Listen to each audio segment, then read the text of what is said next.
അത് cinema ചെയ്തതിനൊക്കെ ED ride വരുന്ന കാലഘട്ടമാണേ. Cinema ചെയ്തതിനൊക്കെ ED ride വരുന്ന കാലഘട്ടമാണ്.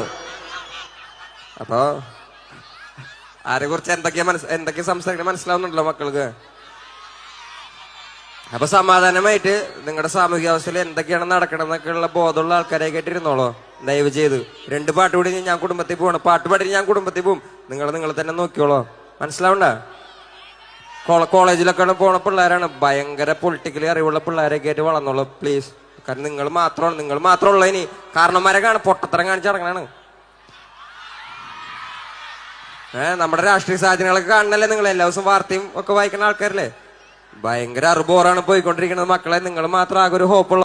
കണ്ടില്ലേ, വേടനെ പോലുള്ള കലാകാരന്മാരാണ് നമുക്ക് ആവശ്യം. കാരണം വെച്ചാൽ ഇത്രയും കാലം നമ്മൾ കലാകാരന്മാരാണ് ആശയങ്ങൾ സ്പ്രെഡ് ചെയ്തിരുന്നത്, അല്ലെങ്കിൽ പ്രതിരോധിച്ചിരുന്നൊക്കെ ആണെങ്കിൽ കൂടിയും പക്ഷെ അവർ കലയിലൂടെയാണ് ഇതെല്ലാം പ്രതിഷേധമൊക്കെ അറിയിച്ചിരുന്നത്. ഇപ്പോൾ വേടനായാലും കവിതകളിലൂടെ, അതുപോലെ ഇപ്പോൾ KPSC നാടകങ്ങൾ, അതുപോലെ എല്ലാ ആയാലും നാടൻ കലാരൂപങ്ങളൊക്കെ ഈ പ്രശ്നങ്ങളെ പ്രതിഷേധിക്കുന്നത് കവിതകളിലൂടെയും പാട്ടുകളിലൂടെയും ഡാൻസിലൂടെയും അങ്ങനെയൊക്കെ ആയിരുന്നു. പക്ഷേ ഒരു കലാകാരൻ പേഴ്സണലി വന്നിട്ട് ഇത്തരം പ്രതിഷേധങ്ങൾ ഉണ്ടാക്കുമ്പോഴാണ് അതിന് കുറച്ചും കൂടി വാല്യൂ കൂടുതൽ. നോക്കൂ, കലയിലൂടെ നമുക്ക് ചെയ്യാം, അതും നല്ല എഫക്റ്റീവായിട്ട് ആശയങ്ങൾ ആൾക്കാരുടെ ഇടയിലേക്ക് എത്തും.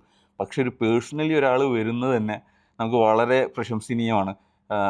ഒരു വേടനെ പോലുള്ള ഇത്രയും ഒരു പ്രോഗ്രാം നടത്തുമ്പോൾ ജനസാഗരങ്ങളെ കൊണ്ടുവരാൻ പറ്റുന്ന ഒരാൾ അവൻ്റെ സ്വന്തം അഭിപ്രായം പറഞ്ഞിട്ട് അങ്ങനെ ഒരു പർട്ടിക്കുലർ ഫാൻസ് പോവുകയാണെങ്കിൽ പോയിക്കോട്ടെ. പക്ഷെ നാടിന് നല്ലത് എന്താണോ അത് തിരിച്ചറിഞ്ഞ് ഓപ്പണായിട്ട് ഈ സ്റ്റേജിൽ നിന്നിട്ട് പറയാൻ കാണിച്ച ധൈര്യത്തിനെ ഹെഡ്സ് ഓഫ് ചെയ്യണം. ഇപ്പോൾ ഇങ്ങനെ പറയുമ്പോൾ ചില ആൾക്കാർ ഒരു രാഷ്ട്രീയ പാർട്ടിക്കെതിരെ മാത്രമല്ലേ പറയണം, അപ്പോൾ അവനൊരു വേറെ രാഷ്ട്രീയം ആയതുകൊണ്ടായിരിക്കും.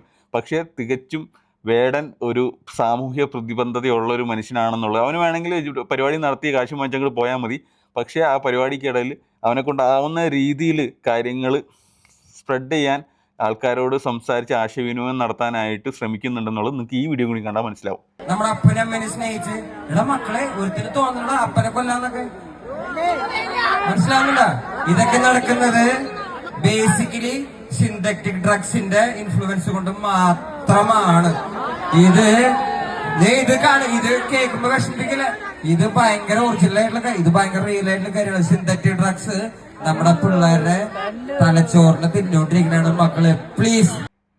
ഓക്കെ, ഞാൻ പറഞ്ഞതിൽ എന്തെങ്കിലും ശരിയാണെന്ന് നിങ്ങൾക്ക് തോന്നുകയാണെങ്കിൽ ഈ വീഡിയോ ഒന്ന് ഫോളോ ചെയ്യുക, സബ്സ്ക്രൈബ് ചെയ്യുക, ലൈക്ക് ചെയ്യുക, കമൻറ്റ് ചെയ്യുക. ബൈ. ഇതിൻ്റെ ഫുൾ വീഡിയോ ഞാൻ എൻ്റെ യൂട്യൂബ് ചാനലിൽ ഇട്ടിട്ടുണ്ട്, അതും പോയിട്ട് കാണാം.